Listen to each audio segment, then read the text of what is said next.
ഇന്ദ്രിയ വൈരാഗ്യം ശ്ലോകം 1.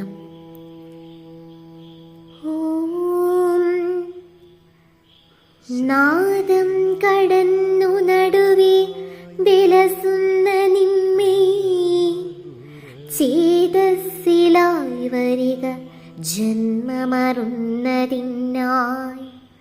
ബോധം കളഞ്ഞു പുറമേ ചുഴലും ചെവിക്കുരാതങ്കമിൽ ലടിയനുണ്ടിതു ദീർഘശംഭൂ.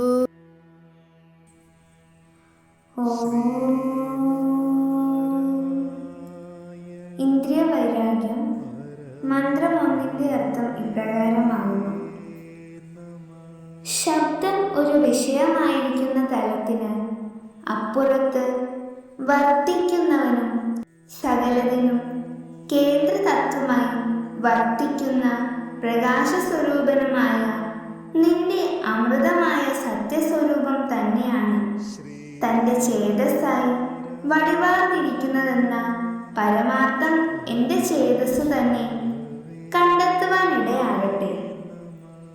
അപ്പോഴാണ് ഞാൻ ജനന മരണങ്ങൾ അറ്റവനായി തീരുന്നത്.